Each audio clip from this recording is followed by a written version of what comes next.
UP CM Yogi Adityanath ने आज नोएडा का दौरा किया।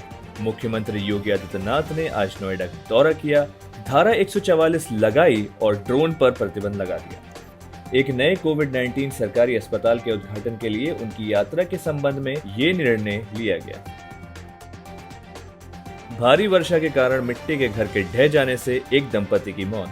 गुरुवार को रोनापर क्षेत्र में मिट्टी के घर के ढह जाने के कारण 50 से 55 वर्ष की आयु के एक जोड़े की नींद में मौत हो गई। चीख पुकार सुनकर स्थानीय लोग दौड़े और मलबा साफ किया, लेकिन तब तक दंपति की मौत हो चुकी थी। अलीगढ़ मुस्लिम यूनिवर्सिटी का सोशल वर्क डिपार्टमेंट देश में शीर्ष 10 सामाजिक कार्य विभागों में शामिल। इंडिया टुडे मुद्रा सर्वे द्वारा जारी रैंकिंग के अनुसार एएमयू का सामाजिक कार्य विभाग करियर की प्रगति और प्लेसमेंट में पहले स्थान पर है। पैसे के लिए तीसरे सबसे अच्छे मूल्य और सेवन गुणवत्ता और शासन में 5वां रैंक है। एएमयू के कुलपति प्रोफेसर तारिक मंसूर ने कहा कि विश्वविद्यालय उपलब्धि पर गर्व करता है।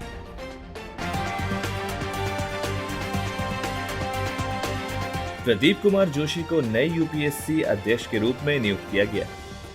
शिक्षाविद प्रोफेसर प्रदीप कुमार जोशी को शुक्रवार को संघ लोक सेवा आयोग यूपीएससी का अध्यक्ष नियुक्त किया गया, जो भारत के नौकरशाहों और राजनयिकों के चयन करने के लिए सिविल सेवा परीक्षा आयोजित करता है। इससे पहले अरविंद सक्सेना के बाद अब वो कुर्सी पर बैठेंगे। WBJEE परीक्षा के परिणाम घोषित। पश्चिम बंगाल संयुक्त प्रवेश परीक्षा 2020 के परिणाम wbjeeb.nic.in पर घोषित किए गए हैं। रायगंज के लड़के सौरदीप दास ने सर्वाधिक अंक प्राप्त किए। परीक्षा 2 फरवरी 2020 को आयोजित की गई थी।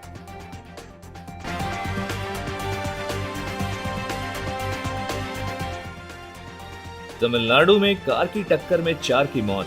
शुक्रवार को कोयम्बटूर के बाहरी इलाके में पेड़ से टकराने के बाद 4 लोगों की मौत हो गई, जबकि एक अन्य घायल हो गया। 23 वर्ष की आयु में सभी समूह जन्मदिन की पार्टी में भाग लेने के बाद लौट रहे थे।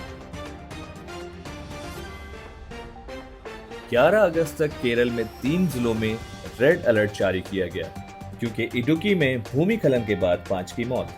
अधिकारियों ने कहा कि बचाव कर्मियों ने कम से कम 5 शवों को निकाला और मुन्नार के पास राजमाला इलाके में एक रिहायशी इलाके में मलबे के नीचे दबे होने की आशंका के चलते अधिक से अधिक 5 चाय श्रमिकों को छुड़ाया गया।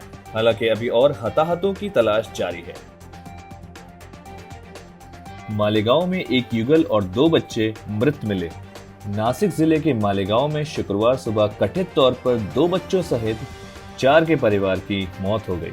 मृतक दंपति एक ऑटो रिक्शा चालक था, जबकि पत्नी एक घरेलू कामगार थी। पुलिस मामले की जांच कर रही है।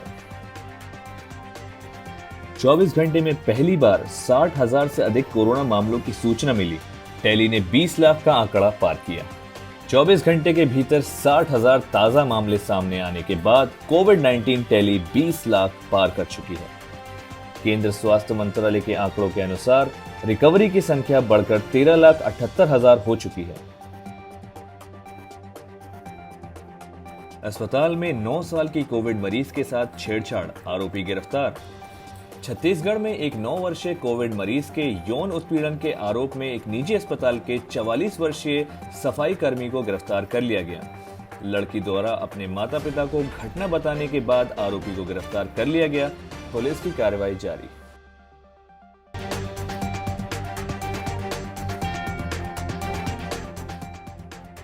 बेरूट में ब्लास्ट के बाद शुरू हुआ सरकार विरोधी प्रदर्शन।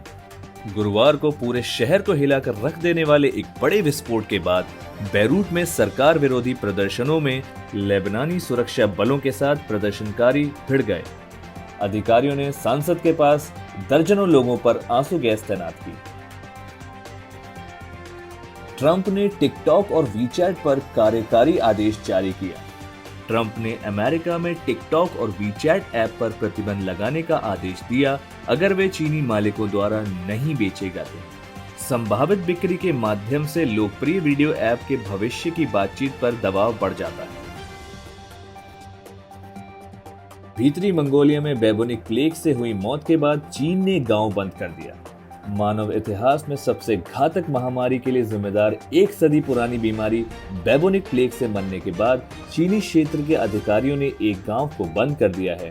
मरीज की परिसंचरण तंत्र की विफलता से मृत्यु हो गई।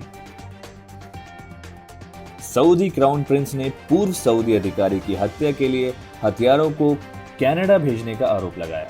सऊदी क्राउन प्रिंस ने उसी समूह द्वारा पत्रकार जमाल खशोगी की हत्या के कुछ दिनों बाद वरिष्ठ निर्वासित अधिकारी की हत्या की साजिश रचने का आरोप लगाया था। कथित लक्ष्य डॉक्टर साद अल जाबरी ने डीसी अदालत में शिकायत दर्ज कराई। यौन उत्पीड़न पर नेटफ्लिक्स डॉक्यूमेंट्री में फीचर्ड छात्रा डेजी कोलमैन ने आत्महत्या कर ली। 23 साल की डेजी कोलमैन, जिनके यौन उत्पीड़न पर नेटफ्लिक्स की डॉक्यूमेंट्री ऑड्री और डेजी बनाई गई, उन्होंने गुरुवार को आत्महत्या कर ली। उनकी मौत 8 साल बाद हुई जब उसने 14 साल की उम्र में हाई स्कूल के सहपाठी पर यौन शोषण का आरोप लगाया। Like, share and subscribe our channel and follow us for more updates on our social media handles.